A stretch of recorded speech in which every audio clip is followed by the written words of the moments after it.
pronounced me stillborn. I came out looking as beautiful as I am now. When you talk to me with Niger boy, them achievement they stack up, you know. But interject, because Nigel to Nigel now. Nigel to Nigel. Yeah, man. See the backline of Nigel now. Him get wire? No. Him get wire. End up on the wire level. You know, it's a... How would they be for me? And then I wish girl call me now. Hold on, darling. Start saving for your golden years with a Sagicor Lifestyle Approved Retirement Scheme. The time by Sagicor Life is 7 o'clock.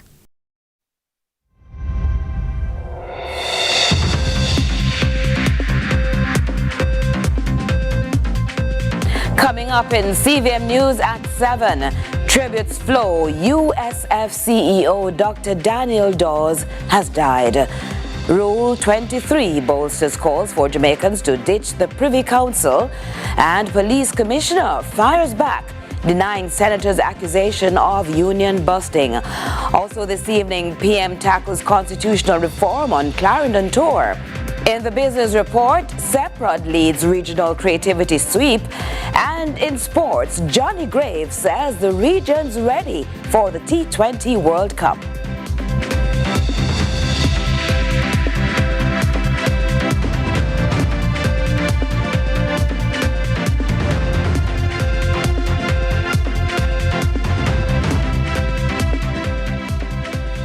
From Kingston, Jamaica, this is CVM News at 7. I'm Nika Lewis. And I'm Carolyn Brown. It's Friday, May 24, 2024.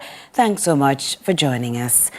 We, however, begin on a somber note. CEO of the Universal Service Fund, USF, Dr. Daniel Dawes, is dead.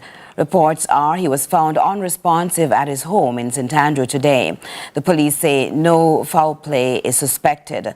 Now, Dr. Dawes was appointed CEO of USF in 2019 and has been integral in the government's bid to bring Wi-Fi connection all across Jamaica. Prime Minister Andrew Holness, in expressing condolences in a release, also reflected on Dr. Dawes' contribution to bridging the digital divide in Jamaica and helped in advancing communities. Meanwhile, also reacting to the news is Minister of Science, Energy and Telecommunications, Darrell Vaz. In a post on X, formerly Twitter, he expressed shock. He also extended condolences to Dr. Dawes' family and friends, colleagues as well in the ministry. Dr. Dawes, who recently earned his doctoral degree in educational leadership, was hailed as a man of many hats, as he also served as managing director of the Transport Authority from 2009 to 2012 and as chief food inspector at the Ministry of Health. He was also a former lecturer at the University of the West Indies Global Campus. CVM TV, we here too join in extending condolences to Dr. Dawes' family. The debate over the judicial reform in Jamaica is heating up. The Judicial Committee of the Privy Council has withdrawn its controversial Rule 23 proposal, a move welcomed by legal experts who raised concerns. The rule would restrict certain constitutional rights, with the nation considering significant changes to its highest court of appeal. Our reporter Raman Gordon spoke with an attorney with first-hand experience on the matter for this update. As debate over judicial reform rages locally, legal experts are welcoming the latest decision by the Judicial Committee of the Privy Council, JCPC, to withdraw its controversial Rule 23 proposal. This rule had sparked fears it would limit the legal rights of all Jamaicans to appeal convictions. Rule 23 would have allowed petitions to the Privy Council to be reviewed by a lone judge or a panel of 3 to determine if an appeal was void of merit. If deemed so, appellants would have just 21 days to argue why their appeal should be heard. The Jamaican Bar Association JAMBAR strongly condemned the proposal in a letter dated May 14, outlining significant constitutional concerns. Attorney Bert Samuels, a vocal critic of the UK-based appeals court, had also expressed concern over the proposal. There was consultation, they listened, and it has been withdrawn. I welcome the fact that the Privy Council listened to the voices of the attorneys. This latest development comes amid intense local discussions on whether Jamaica should completely sever ties with the Foreign Appeals Court and embrace a domestic option. Critics argue that the Privy Council is not only costly, but also inaccessible for many Jamaicans. You have to get a visa, the attorneys have to get a visa. They have been saying they can have virtual hearings, but what is being hidden from the public is that you have to appoint an agent who are solicitors in England who we have to pay, and their fees are as high as the barristers who argue. We have a weak currency, we have to pay in pounds, and many persons who would have been able to go to that court and possibly win their cases, because of the cost of going there, justice has not been realized. The Constitutional Reform Committee, CRC, recently submitted its 100-page report from its first phase of consultations. However, 3 opposition CRC members withheld their assent as the team failed to reach a consensus on the nation's final appellate court. The committee has suggested a possible referendum on the matter. So it is my view that we should move across the 3 layers of government: judiciary, Privy Council, the Parliament, and the executive. We should move them at one time. That's a huge move. And I think the people should have a say in that move. The committee intends to address the issue of the Apex Court in the second phase of its consultations. The entire monarchical system should have gone from our independence. We were fools to think that we were independent. Moving forward, we think that the Caribbean Court of Justice is well placed in our future. Ramon Gordon for CVM News. Now, despite opposition pushback, the Prime Minister remains hopeful Jamaica will soon find its way to republic status. He recently broke his silence on the matter, saying he is after consensus after opposition members failed to give assent to a CRC report. We go again to Ramon Gordon for more. The Prime Minister remains undeterred by the opposition's latest protest against the phased move away from the Judicial Committee of the Privy Council, JCPC. The Constitutional Reform Committee recently failed to reach consensus on the final court, prompting the government leader to break his silence on the matter. I wouldn't want any views that I may express be used as an excuse not to participate. So I left it up to those persons who were appointed to review, and they will tell you that they were able to do their job without any political interference. The opposition leader had instructed his representatives on the CRC to withhold their signatures, despite the government's very public stance on its preference for a more inclusive approach to the judicial transition. We believe that the final court should be a Jamaican court, but we don't believe that we should impose our view on the people on such an important matter as to the judicial architecture of the state and the arrangements in our constitutions for this. So what we believe fundamentally is that any decision on the final court should be put to the people in an indicative referendum. The Prime Minister is fearful that the opposition's seeming inflexibility may jeopardize Jamaica's transition to a truly independent state. There is a parliamentary hurdle to overcome, which is the need for a 3/4 majority vote in Parliament, meaning both the lower house and in the Senate, we need a supermajority.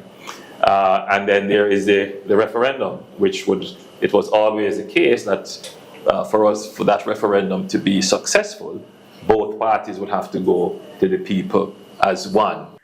Despite that, PM Holness retains some optimism. I don't see this as a failure or an end to the process. I see this as part of the process.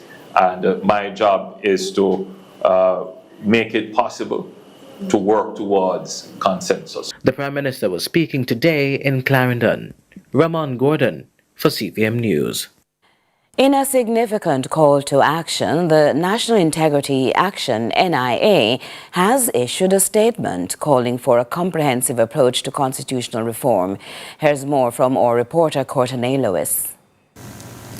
Integrity Watchdogs, the National Integrity Action, NIA, is sounding the alarm on issues in governance and specifically regarding the involvement of dual citizenship.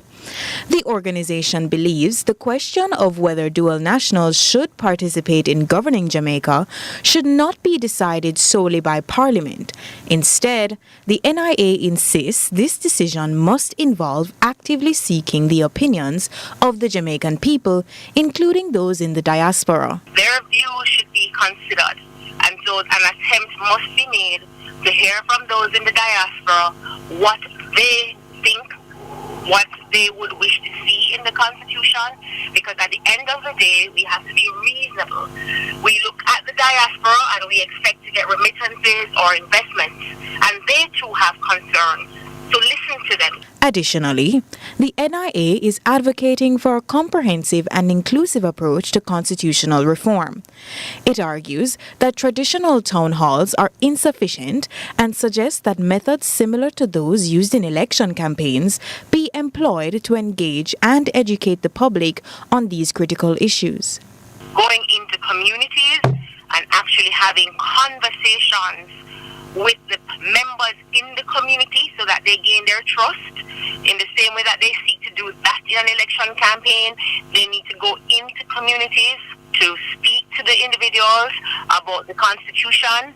The NIA is urging the government to prioritize public education and participation before amending the Constitution.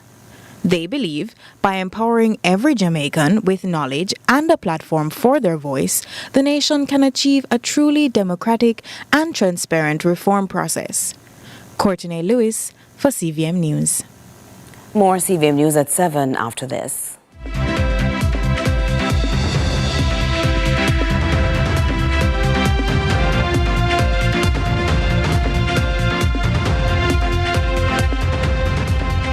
Events. We believe that every love story deserves a grand celebration, and so we invite you to be a part of this unforgettable experience. Whether you're saying I do for the first time or renewing your vows, MSW Events knows how to turn your special day into a truly unforgettable experience.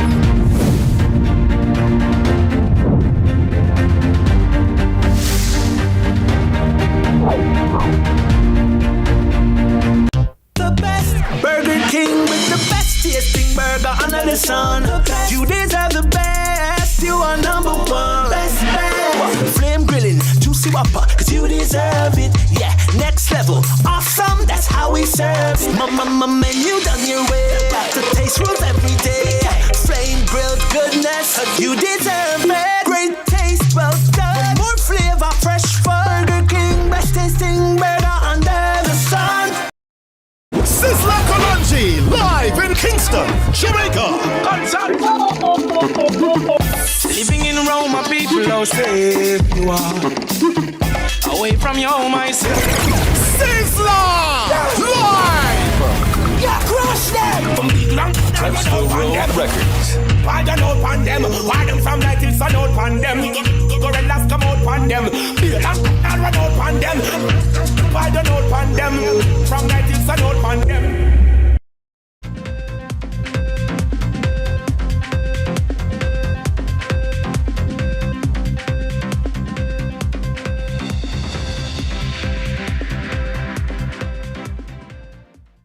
Welcome back. Now, Agriculture Minister Floyd Green, after his sectoral presentation recently, shared a few more about the government's plans regarding fisheries and mining in improving the economy and providing food security.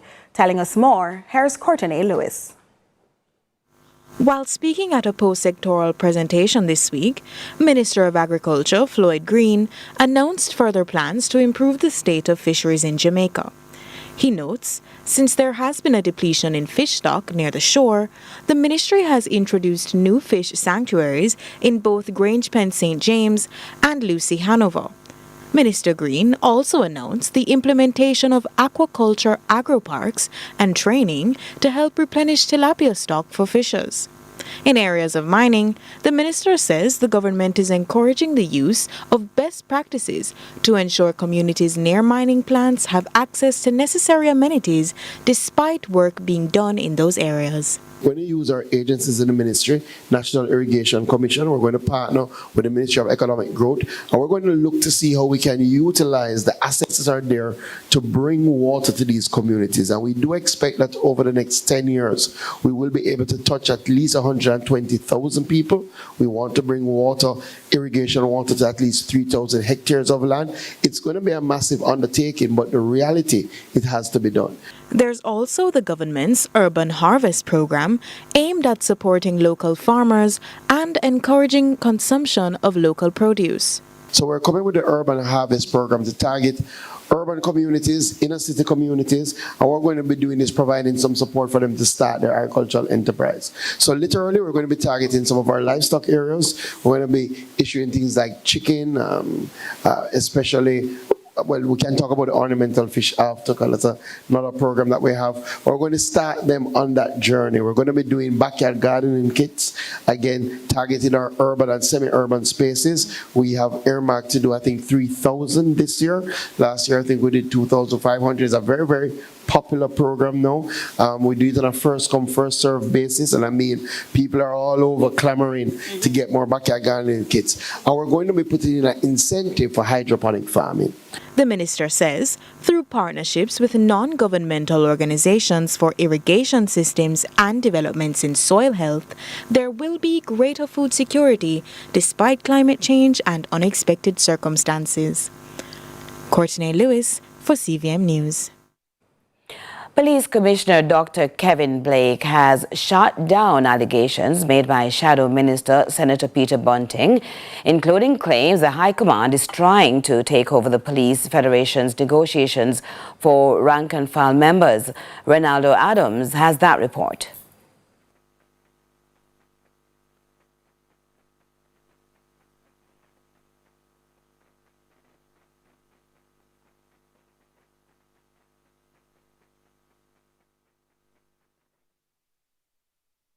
We do apologize for that. I think, Nika, you should go ahead with the next story. No, actually, I'm being told we will now go back to that story. Apologies, please. Shadow Minister for Citizen Security and Productivity, Senator Peter Bunting, took aim at the Police High Command at the Jamaica Police Federation's 81st Annual Conference on Tuesday. Speaking at the Hilton Resort in Montego Bay, Bunting accused them of union busting over their treatment of former Federation Chairman Corporal Rohan James. I also see a letter going around explaining that the Commissioner did not give permission for Corporal Rohan James to attend.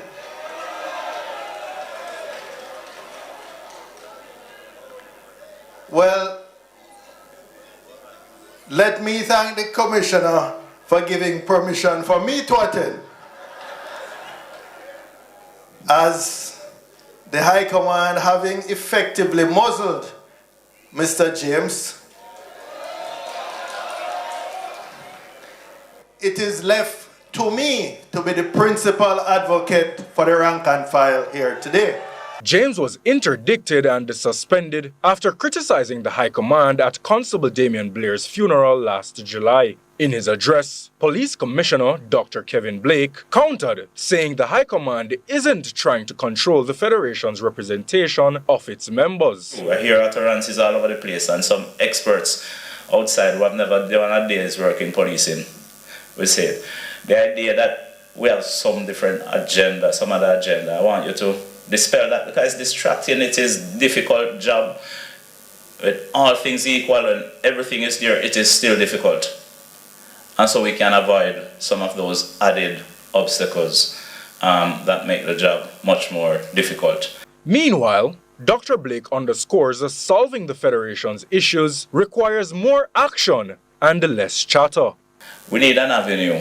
We need somewhere, some forum that we can explore these things that come up. Follow through with those that we can. And that makes sense. Rather than wait 1 year for another Federation conference. It doesn't make sense. It doesn't make sense. And apart from leisure and fun and joy, we don't like talking if it's not necessary. We like action. And so the idea to just come and we talk about this, and we know it's going to just go through the land. So next year we're going to talk about it again. It's a failure on us all. particularly the High Command. Ronald Adams, CVM News. Mayor of Kingston, Andrew Swaby, is insisting that the Jamaica Public Service Company, JPSCO, be held accountable for its maintenance of streetlights in the corporate area. He's also adamant that an audit must be done of the company's streetlights, as he says a number of them are now non-functional. Ronaldo Adams takes up this one. Mayor of Kingston and the Councillor for the Vineyard Town Division, Andrew Swaby, is demanding greater accountability from the Jamaica Public Service Company, JPS, especially regarding alleged poor maintenance of streetlights along Mountain View Avenue. While he commends the JPS for cutting down trees ahead of the upcoming hurricane season, he is perturbed by them not following through with the process. What I can't commend them for is that having cut down the trees 3 weeks in Nanville Gardens and other communities, they have not yet come and clean it. So I have to be cleaning up some of their own garbage. Councillor Swaby expects to meet with the power company on May 27 to discuss the issue, but he is determined to pursue an audit of the power company's streetlights within the municipality. I'll also be speaking to them about the general streetlights in terms of maintenance of our streetlights. I think it's supposed to take 14 working days when you report a streetlight for it to be fixed, and they are not keeping that. I intend to raise with them also an audit. In his capacity as mayor, he notes the similar challenges along other major thoroughfares throughout the city. In the main thoroughfares to the city, I'm talking about the Palisados Road, I'm talking about the Professor Glasspool Boulevard, I'm talking about Michael Manley Highway, I'm talking about Marcus Garvey Drive, I'm talking about Washington Boulevard. These are issues that I've raised for the last 4 years in the council about the gateway to the city. Plenty lights are not working. I think the last count I did was over 80 lights are not working. Sir Florizel Glasspool Boulevard. I'm going to demand from the JPS, what is the plan in having these light fixed? The streetlights on Sir Florizel Glasspool Boulevard were under the care of the Urban Development Corporation, UDC, but have recently been handed over to the JPS. When CVM News contacted JPS, they responded to say comments will have to be reserved until next week. Ronaldo Adams, CVM News. CVM News at 7 continues in just a moment.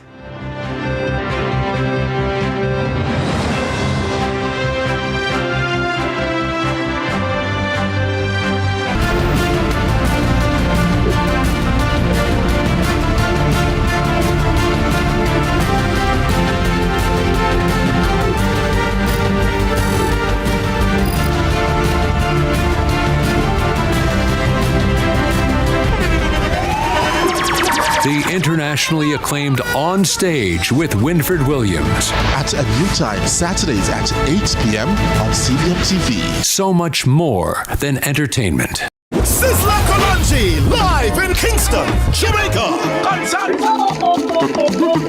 Living in Rome, my people, how safe you are. Away from your home, I say.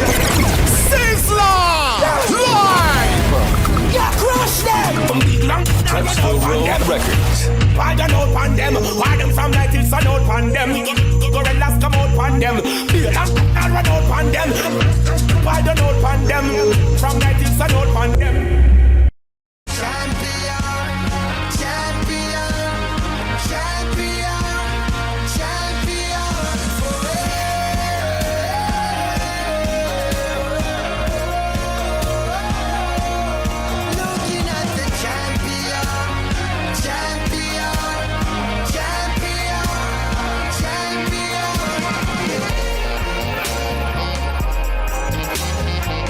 Fitness, brought to you by Your Plate and Nature Valley. That's me in the studio. I call this installment the Battle of the Nigels.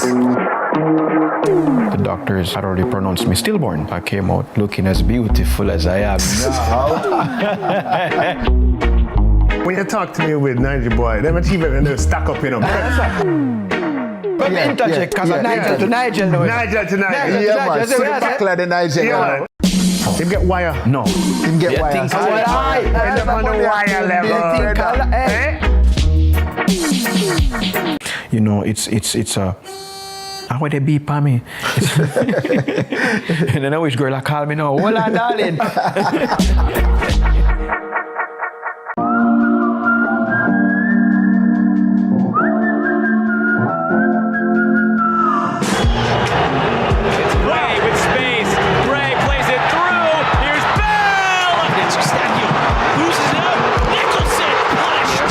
Chance here from outside!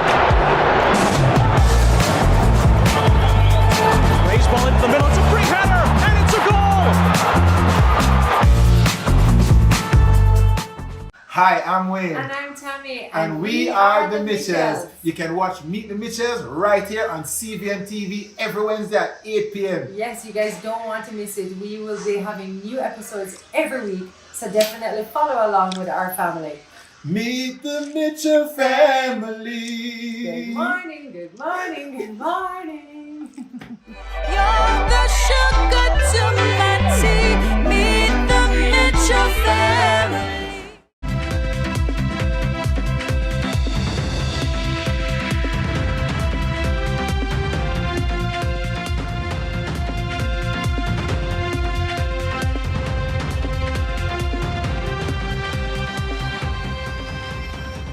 Welcome back. It's now time for Feel Good Finances with Andrew Lately.